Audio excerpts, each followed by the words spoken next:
Ever wonder why that woman, gorgeous, smart, fiercely independent, the kind who swears she's done with heartbreak, keeps running back to the same deadbeat who treats her like yesterday's takeout? Yeah, you know the type. You've been her emotional 911, wiping her tears, playing therapist, comedian, and life coach, only for her to end up back with him. The same sleazeball who ghosts her like a pro. The king of red at 2 a.m., no reply. The maestro of betrayal. You're her emotional ER, stitching up her wounds while he's out there setting her heart on fire. And guess what? She'd rather burn than be saved. You're the nice guy, thoughtful, reliable, always there. The kind of man she claims she wants, but only after her soul's been shredded. Meanwhile, the jerk? He's the one she chooses, knowing full well it's gonna hurt. Why? Because he's cracked the code. He doesn't beg, doesn't chase, doesn't grovel. He knows value comes from scarcity. Show up too much without swagger and you're just her emotional doormat. This video's for you, the guy who's sick of hearing you're perfect, but... That but is code for you don't light my fire. Harsh? Hell yeah. True? You bet. If you don't wake up now, you'll stay stuck as her backup plan, her emotional sidekick, the guy she respects but never craves. So stick around, because the truth here might set you free, or bury your romantic illusions 6 feet under.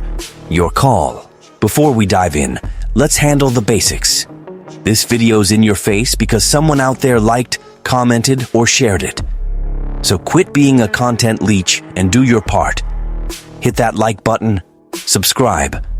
Drop a thanks in the comments, not for me, but for the cold, hard algorithm that needs to know more. People deserve this wake-up call.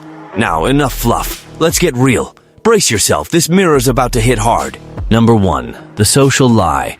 I want a guy who respects me. Oh, please. The classic line thrown around with the same conviction as, I'm starting my diet Monday. I want a guy who respects me. Sure thing. If I had $1 for every time I heard that, I'd be cruising in a yacht, not making YouTube videos. It's the kind of phrase that decorates Instagram bios, selfie captions, and heartbreak playlists, but in practice, she's chasing the exact opposite. Let's be real. When she says she wants respect, what she's really craving is a rush. That butterflies in the stomach, will he text back? Thrill.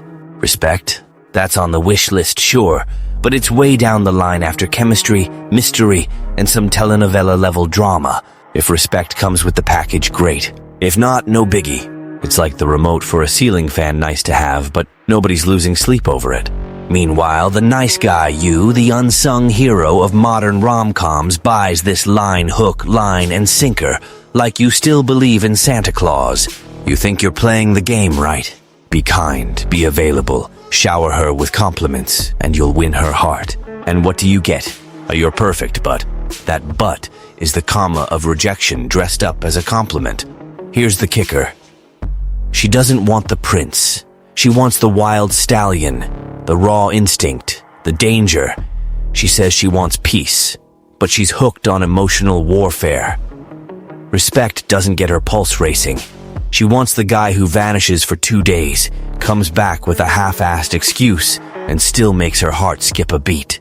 She claims she wants stability, but predictability bores her to death. And you, following the good guy playbook, end up as her emotional sidekick, never the guy she's dreaming of at night. She demands maturity from you that she doesn't even have herself. Meanwhile, the jerk gets a free pass to her emotional chaos and somehow gets promoted to misunderstood soul. You get her TED Talk on what she deserves. He gets her body and her instant forgiveness. Here's the deal. If you keep buying what she says while ignoring what she does, you'll stay her emotional Uber driver, always on call, reliable as hell, and ditch the second her plans change. Hold tight, because the next part's about why the jerk is her emotional drug, and why you, with all your respect, just make her yawn. Number 2. The thrill of the chase. Want to know the most addictive drug of the modern age? It's not Coke, booze, or even Monday morning coffee. It's the emotional roller coaster. And the dealer? The jerk. The guy who's got no morals but a PhD in spiking her dopamine. He ghosts, reappears, confuses, teases, and steals her soul. Every move he makes is an emotional crapshoot, and her brain, it mistakes that chaos for passion. Because for an addicted mind, instability equals intensity. You, the saint of affection, show up with everything laid out. Attention, care, plans, reliability. You're basically the happy meal of emotions, wholesome, complete, predictable. And what does she do? Yawns. Because predictability, my friend, is the death knell of desire. You're not boring, you're steady. And steady doesn't hook someone who's thriving on chaos. The jerk, though, he's an emotional casino. She never knows if she's getting attention or a cold shoulder, and that uncertainty is like crack to her brain. It pumps out dopamine like she's betting her last dollar. He doesn't offer security. He offers an emotional hit. You send good morning beautiful texts. He disappears for 3 days, then drops a winking emoji at 2 a.m. Guess who she replies to first? Yup. He's mastered the game. Absence creates impact. Being always there, that breeds familiarity. And for someone emotionally unhinged, familiarity equals boredom. Don't come at me with, but he's not fair. He never claimed to be. He doesn't pretend to be sweet. He doesn't promise forever. He delivers exactly what she's secretly craving, an emotional spark, even if it's toxic. Because chaos feels familiar, chaos feels thrilling. And you, with your heart on your sleeve, are like the emotional nutritionist trying to sell broccoli to someone addicted to junk food. The truth? She doesn't go back to him out of love. It's withdrawal. His crumbs feel like a feast to her starving heart. His silence isn't disrespect. It's a puzzle she's dying to solve. Meanwhile, you pour your heart out, give your all, and get a, "You're amazing, but I don't feel that spark." That spark? It's the emotional roller coaster only a jerk can deliver. You offer stability. She craves adrenaline. You offer consistency. She wants fireworks. And that's why you're losing. Not because you're less, but because you're too emotionally healthy for someone who thinks love has to hurt. The battle's between being the guy she says she wants and the one she can't quit. Until you figure out who's really winning this game, you'll keep playing the romantic nutritionist, preaching healthy love to someone hooked on poison. Spoiler, they don't listen, but you should. Let's keep going. Number 3, the jerk knows the game. The nice guy doesn't even know there's a board. Still think you're losing to the jerk because he's hotter, richer, or smarter.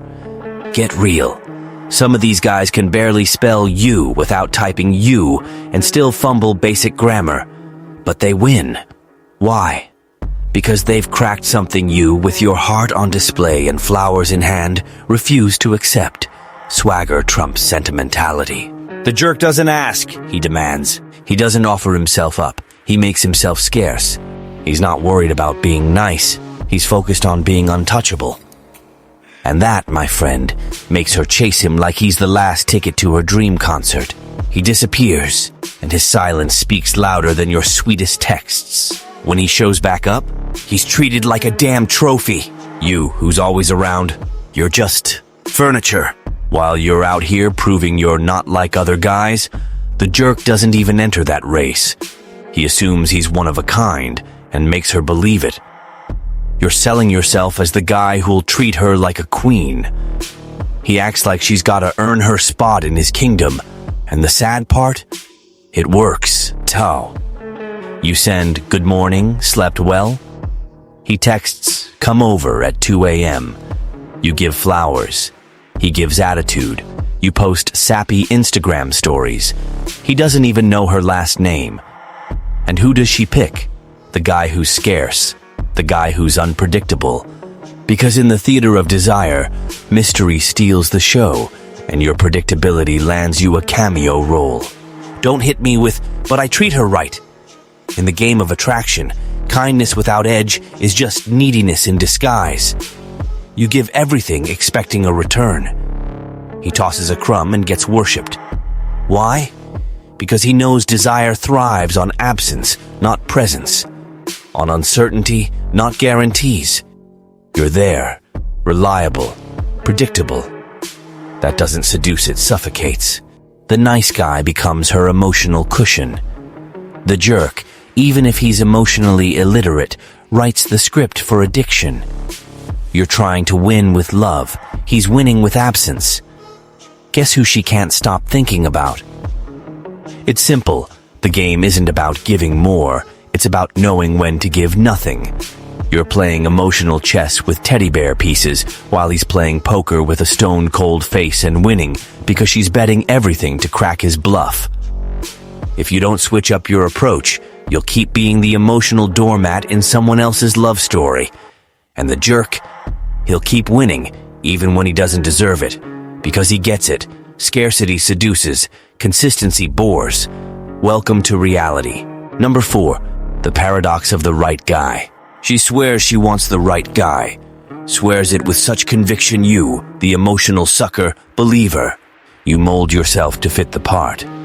Free therapist, professional listener, on-demand affection delivery. You follow her script to a T, everything she says she wants, and then you're kicked out of her story like an overqualified extra. Because being too right today is like being her emotional DoorDash, convenient, efficient, and deleted the second she's done.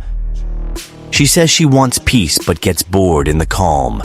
Says she wants stability but thrives in chaos. Says she wants predictability but melts for the unpredictable. The right guy only gets a call back after she's been wrecked by a string of emotional train wrecks. But not as her dream guy, as her emotional stretcher. Her human Band-Aid, her heartbreak Advil. You become tech support for her trauma. Worse, you get the bonus of being the guy she brags about to everyone, but never takes to bed. Because desire, my friend, lives in the forbidden, not the predictable. What's too easy doesn't intrigue. What's always there doesn't spark. You're the right guy at the wrong time, which really means you're too emotionally mature for someone who gets off on instability. She doesn't want calm. She wants a thrill ride. She wants the guy who says maybe instead of RSVPing. The one who ghosts for days then hits her with, "Missed you." You send flowers. He sends a one-word text. And yet he's the one she misses. Because you offer comfort, he offers tension. And as toxic as it is, tension is still emotion. In the Desire Olympics, emotion crushes reason every time. Don't kid yourself. She's not cruel. She's just hooked on intensity and mistaking it for love. The right guy is who she respects, but doesn't crave, who she admires, but doesn't fantasize about, who she trusts, but doesn't dream of sleeping with. You're the textbook of good behavior, but she's chasing the banned book that sets her heart racing. That's the curse of trying to be perfect. You become the emotional crutch for someone who's still running after the guy who stomps on her. The runner-up trophy, never the grand prize. The emotional doormat, not the object of desire. And that only changes when you realize respect doesn't buy attraction, and consistency doesn't spark obsession in someone who's learned to love chaos. Number 5, biology betrays logic. You can roll up with an emotional PowerPoint, a thesis on healthy love, or a motivational speech straight out of a self-help seminar. But here's a truth that'll sting worse than a scene message with no reply. She's not choosing with her head. She's choosing with her body.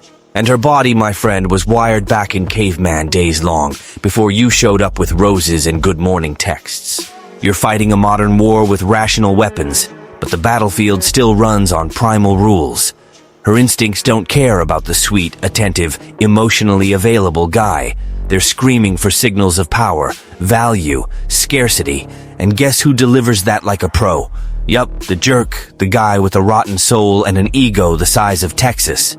This creep vanishes, reappears on his terms, never explains himself, and still seems irresistible. Why? Because her caveman brain reads it as, he doesn't need me. He's high value. I need to win him. Biologically, he's a rare commodity, and rarity breeds obsession. You, with your 24/7 availability and full-on devotion, are the emotional equivalent of a burger and fries, wholesome, essential. But nobody's fantasizing about it for a romantic dinner. You're so accessible, her instincts scream oversupply, and oversupply kills desire. She doesn't have to chase you, so the spark fizzles. What comes easy loses its shine. Sad, sure, but it's wired into her DNA. She says she wants stability. But when you deliver, her instincts flash a warning. No thrill, no risk, no tension, no attraction. The jerk, even if he's a walking disaster, owns the game because he ignites that primal fire you're dousing with buckets of predictability. You're not losing because you're less. You're losing because you're playing chess while she's in an emotional MMA cage match. The jerk steps in shirtless, loud, stomping, and ghosting.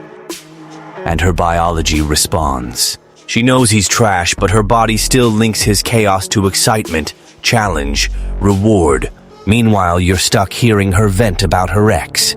You counsel, you analyze, you argue for healthy love, and you stay her emotional Uber, useful, reliable, and invisible when desire calls. Want to flip the script? Stop trying to convince her. Start sparking her instincts. Biology doesn't care about logic. It craves presence with edge, scarcity, emotional tension. Until you get that, you'll keep being the backup plan for someone who's still chasing Plan A, even if Plan A is a walking red flag. Now that you see how biology screws you over, even when you're doing everything right, let's talk about why she's trapped in this cycle of pain, addiction, and relapse. Spoiler, it's not about you. Number 6. The vicious cycle of toxic relationships. She starts thinking he's just another unique guy. Spoiler, he's unique, all right? A final boss level emotional manipulator. But she doesn't see it yet. At first, she tries to play it cool. Tells her friends, I'm not catching feelings, or I know his game. Sure, Jan. But by his second disappearing act, her head's spinning faster than a washing machine. It's not love, it's dopamine. And dopamine turns grown adults into emotional zombies. The jerk, this dealer of chaos, knows exactly what he's doing. He delivers highs, not consistency. It's the perfect emotional roller coaster. Starts with charm, intensity, a touch of mystery. She thinks she's found a 1 in a million guy. And she's right, he's 1 in a million, miles away from sanity. He builds her up, then trashes her expectations. Ghosts, comes back with fake I missed you vibes, then ghosts again. Her brain? It's a slot machine, and every hey from him is a coin in the hope machine. She's stuck in a loop of doubt. Was it her? Did she say too much? Was she too cold, too intense, too human? While she's drowning in self-blame, he drops a miss you text boom, instant relief, emotional payoff, more attachment, more addiction. Because now he's not just the problem, he's the fix she's begging for. That's the toxic playbook. He breaks her, then offers the glue. He creates the tension, then tosses a wanna hang to keep her emotionally in debt. She calls it chemistry, connection, something intense. But really? It's just her body surviving a cycle of manipulation disguised as romance. Meanwhile, you're there steady, balanced, with genuine care and full-sentence texts, and she ignores you like a Black Friday flyer. Because her brain doesn't want peace, it wants adrenaline. She doesn't want someone who adds, she wants someone who subtracts. She's been trained to mistake pain for depth. And the jerk, he doesn't even have to try. He just sticks to the formula. Give, take away, reappear. Rinse, repeat. The more he repeats, the harder it is for her to break free. His comebacks fuel hope. Hope plus pain equals emotional superglue. Every tiny gesture of affection makes her think, this time he's changed. No matter how many times the world screams red flag, she's trapped. And you, with your balanced affection, stay the friend therapist. The great guy she can't bring herself to want. Because her addiction isn't to love, it's to fixing what's broken. Now that you get the addiction, let's talk about the cost. Because this game has a price, and she's paying it. But you're the one watching from the sidelines, swallowing your pride. Let's dive in. Number 7, the price she pays. She's out there posting selfies with empowerment quotes, dancing to I'm thriving filters, and captions about knowing my worth. But inside, an emotional minefield. This I'll fix him with love game is racking up a bill steeper than a maxed out credit card. And the worst part? She doesn't even see how much she's losing while trying to save someone who doesn't want saving. Every time he ghosts, it chips away at her self-worth. Every time she accepts his crumbs like they're a gourmet meal, she dulls her sense of what respect feels like. Every time she pretends it's fine or I get his side, she's digging deeper into a pit of insecurity. She starts the relationship thinking it's just a phase, that he's got baggage, that he's a good guy who doesn't know how to show it. And so, this woman who could run her own empire turns into a babysitter for an emotionally stunted adult, an unpaid therapist for a jerk who doesn't want healing, just an audience. And in the process, she poisons herself. She drifts away from what's light. She starts calling tension love and abuse intensity. She learns to think pain is part of the deal. That toxic jealousy means he cares. That ghosting without warning is just his way. Respect? That's always on the back burner, until one day her heart breaks for good and her spark fades. The woman who wanted love is now just trying to survive. And then comes the classic line, all men suck, no guy's worth it. But she misses the pattern. She keeps choosing the one that's crushed her sense of self. The jerk's price tag? It's not just late-night tears or cryptic Instagram stories. It's trauma, emotional scar tissue, a heart on lockdown, trust issues that spread like wildfire. Because if she meets a decent guy, she can't open the door anymore. She doesn't know how to accept kindness without bracing for a catch. The jerk taught her to guard herself, not to let go. And the nice guy? He shows up after the war, mop in hand, trying to clean up a mess he didn't make. The nice guy becomes the restorer of her emotional ruins. He comes in ready to love, but finds rubble, because she's too scarred to believe in a touch without an agenda, a kiss without a trap, love without pain. And what does the nice guy get? Coldness, suspicion, rejection. Not because he's lacking, but because he arrived post-apocalypse, when her heart's too busy not collapsing again. That's the cost. She destroys herself trying to love the wrong guy. And when the right one shows up, she's too broken to try again. But before you start playing the victim, thinking the world's unfair to nice guys, hold up. Because the next part's about you. Yeah, you the guy who's become an extra in her love story and still thinks being too nice is a personality trait. Spoiler, it's a craving for approval. And it's time to face it. No filter, no excuses, no pity party. Let's go. Number 8, how to stop being the useful idiot. You weren't put on this earth to be some confused woman's emotional punching bag. You didn't sign up to be the dumpster for her feelings when the jerk's too busy screwing someone else over. But congrats. That's exactly what you've become, the useful idiot. The guy who consoles, listens, compliments, helps, forgives, and never gets laid. A straight-up saint on a leash. Your reward? You're amazing, but... That but is the stamp that marks you as emotionally disposable. And don't fool yourself into thinking it's all her fault. You're in on this too, Captain of Clinginess. You served yourself up on a silver platter. You made her your priority while she treats you like Plan C. You're groveling for emotional scraps like it's the last slice of pizza at a party. You showed her you're worth pennies and she believed you. Because value comes from scarcity. And you're on call 24/7 like an Uber driver with no fares. Want to flip the script? Stop being this needy, emotional pushover. Quit rolling out the red carpet for someone who barely acknowledges you. Stop replying in 0.2 seconds like you've got nothing better to do. Stop thinking your constant yes will get you into her bed spoiler. It won't. It'll get you a one-way ticket to therapy. And guess who won't be there holding your hand? Her. Be a man. Be a rare presence. Be the guy she has to earn. Because what comes easy gets tossed just as fast.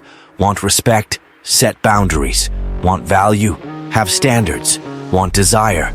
Be unpredictable. Only a fool thinks being available all the time proves love. That's not love, it's desperation. And it stinks. And please, ditch that pathetic excuse of, but this is just who I am. I like to care, to be there, to show I'm invested. Invest in yourself first. Take care of you before you start fixing others. Respect yourself before demanding it from anyone else. And most importantly, learn to walk away, because too much presence suffocates. The right dose of absence? That's what seduces. Want to stop being the useful idiot? Become the guy she's scared to lose, the one she has to chase, the one she's never sure she's got locked down. Not because you're playing games, but because you finally get that giving too much makes you pocket change in the emotional market. Now, the real question: can you win this game without turning into a jerk?